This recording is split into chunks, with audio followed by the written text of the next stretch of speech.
Yo guys, what's going on? It's Adil Muscle, and today we're going to be going over compound exercises and isolation exercises, what they are and how you can be using them in your workout routine to get the best results. Firstly, let's go over some definitions. A compound exercise is an exercise that works multiple muscles at the same time. For example, the deadlift is a compound exercise because it works multiple muscles within the back, such as the lats, the rhomboids, the traps, and the spinal rectors as well, but it also actually works the biceps and the quads and the hamstrings and the glutes. The bench press would be another compound exercise because it works the chest and the triceps. The overhead press likewise works the shoulders and the triceps, a bit of the upper chest and a little bit of the upper back too. And another example, amongst many others, would be the squat, as it trains the whole legs, including the glutes, the hamstring, the quadriceps, and the calves also. Isolation exercises, on the other hand, work one muscle at a time. An example would be the hamstring curls.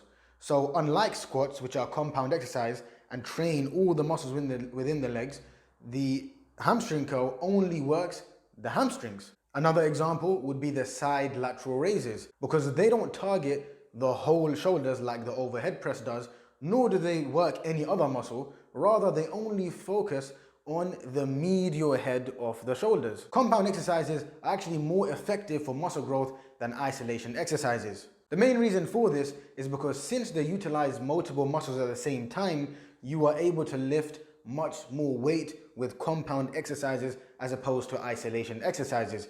And generally speaking, the more weight you lift, the more muscle you build. Another advantage with compound exercises is that they can help you save a lot more time in the gym. For example, let's say you're training legs and you do the barbell squats, which are a compound exercise. You're going to be training all of the muscles within the legs. And it's already the most effective leg exercise anyway. But let's say that you decided you are only going to do isolation exercises on leg day. Then in this case, you would have to do an exercise to isolate the hamstring separately. Then do an exercise of, however many number sets for the quadriceps, and then for the glutes, and then for the calves. And most likely, none of those exercises will actually be as effective as the squat anyway. Therefore, the number of sets of squats that you're going to do are going to be saving you a lot of time. However, that's not to say that your workout should only consist of squats.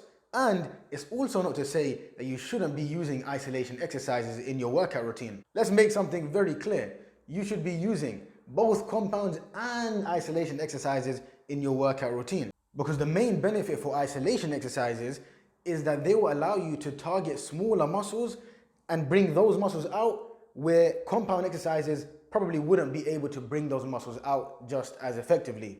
So using the examples of legs and squats again, if you only did squats for your legs, then this wouldn't be optimal because perhaps you personally might be lacking with your hamstrings. Maybe your quadriceps are bigger than your hamstrings. But now if you keep on doing squats, you're going to be working both. And you're not really going to be able to get that time to focus solely on the hamstrings. Or the same can apply if your quadriceps were lacking. So then in that case, what would you do? After you're done with your squats, you would go and do some isolation work for your hamstrings or for your quadriceps, whichever one is lacking. You can even do isolation work for both, but then perhaps do more for the one that is smaller than the other. Likewise with the shoulders, if you only did overhead press for your shoulders, then yeah, you would be targeting pretty much all the shoulders, but the emphasis would still be on the front deltoid, whereas the side and the rear deltoids wouldn't be getting worked as much.